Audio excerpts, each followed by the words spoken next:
All right, guys, what's going on? Welcome back to Chris's Sports Corner. Real quick, man. Hope everybody's having a great Saturday, man. Woo, thank you guys so much for following the channel, supporting the channel, doing all those amazing things. I really appreciate it to the moon, man. Hey, listen, I'm not trying to miss these games. I'm not trying to miss getting this video out. So, man, I'm literally in the grocery store watching the game on the phone. Phone dies, so I'm a little late getting this video out, but the Los Angeles Clippers versus Dallas Mavericks. Let me say this: the Dallas Mavericks got a big win today.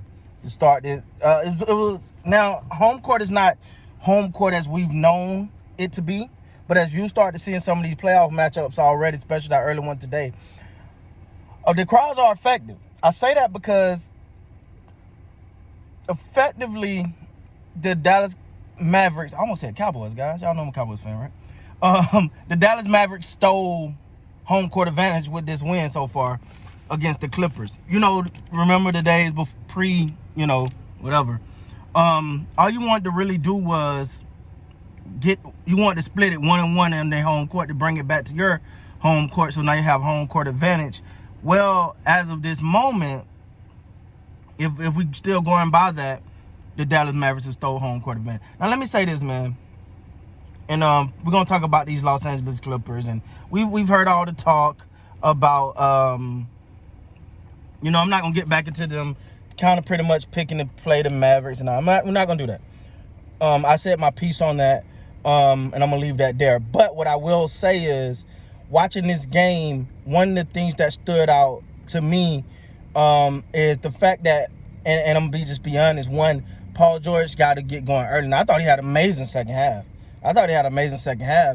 But you got to get going early. Got going a little late, but they did come back and actually took the lead a couple of times prior to that. So, I mean, it was just a good game. These teams match up very well. We remember the stunning play from Luka Doncic. Sorry, guys, I'm trying to hold the phone while I'm sitting here.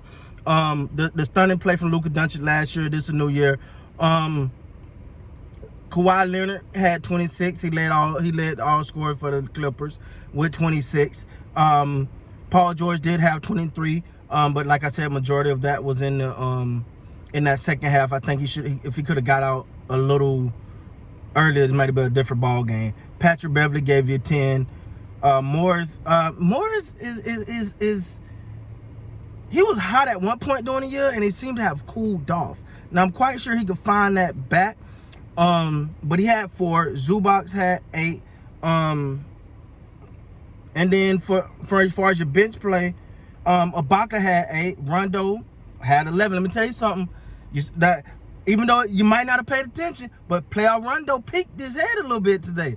You start to see him start to be a more aggressive and make some plays down the stretch for the Los Angeles Clippers, and that's what he do. He got the ability to collapse the defense.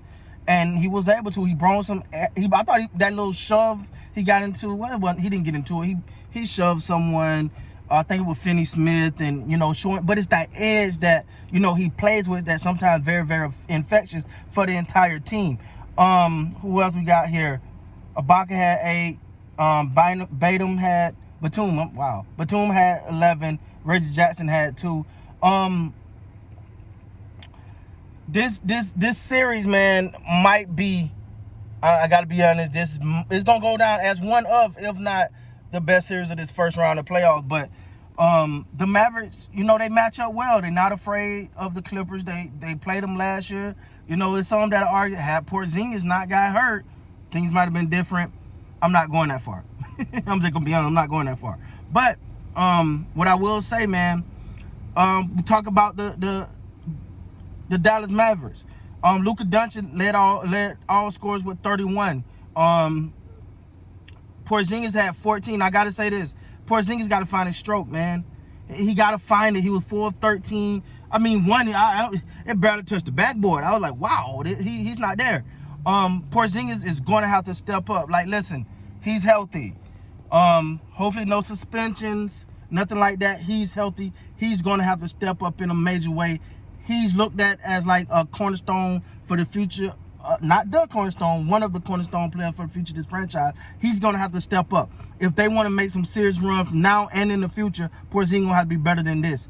Even though, yeah, he had 14 points, 4 rebounds, 1 assist. I don't like his numbers, if I'm being honest, because, I mean, he's, almost 7 feet tall, or 7 feet tall, whatever it is. He should be getting double-digit rebounds.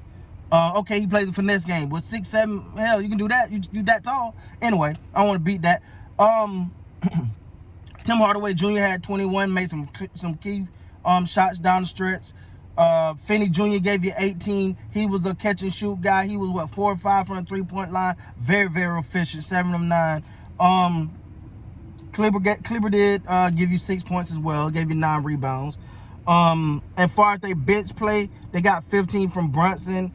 And that was really about it. Richardson gave you 8. But, man, let me say this, down the stretch, the Mavericks really pulled it out. What scares you about the Mavericks is it can't be Luka or nothing. Porzingis got to step up. Yeah, I think everybody else played well that got enough time to talk about. Now, the thing about this matchup, too, is Rick Carlisle is going heavy on his starters, and Brunson got 21 minutes, Richardson, but everybody else was in single-digit minutes. Luka played 41 out of 48. Like, I don't know, and I get that he's young, but come on, you're going to wear him out early in this series, and then you start to get Game 5, Game 6, if whatever, Game 7, you're going to need him, and I don't know if his leg's going to still be there. The rotation, I don't really like it, but hey, man, they got the dub. Right now, it's playoff. Whatever you got to do to get the W is what you got to do. And if you don't, it don't matter how tired you is, because you're going to get a long rest. Now, for the Clippers, I said George got a little better start, but he still gave you 23. Zubac gave you 8. Morris, I think a big component in this year is going to be Morris Sr. He's going to have to knock down... Excuse me, I'm sorry. I'm trying to hold this. I'm almost getting muscle fade. He's going to have to be more efficient in 4 points. Batum gave you 11. I mean, that's pretty good. Rondo, he's gonna do Rondo-like things. His numbers are never going to be off the charts, but he's going to come up big when it matters most. Reggie Jackson got to give you more than 2 points off the bench. When you just looking at this game overall, I thought they played a heck of a game. They 3 wasn't falling like it has been, because they've been, I think, the best three-point shooting and free throw, I think, 3-point shooting team in the NBA. So we'll see how all this plays out, man. But this series is good. Congratulations to the Dallas Mavericks. They up 1-0 on the Clippers. We'll see what happens next. Next game will be what, Monday? I want to say Monday. So it's the playoff time, baby. Y'all ready? I hope so, because it's getting good.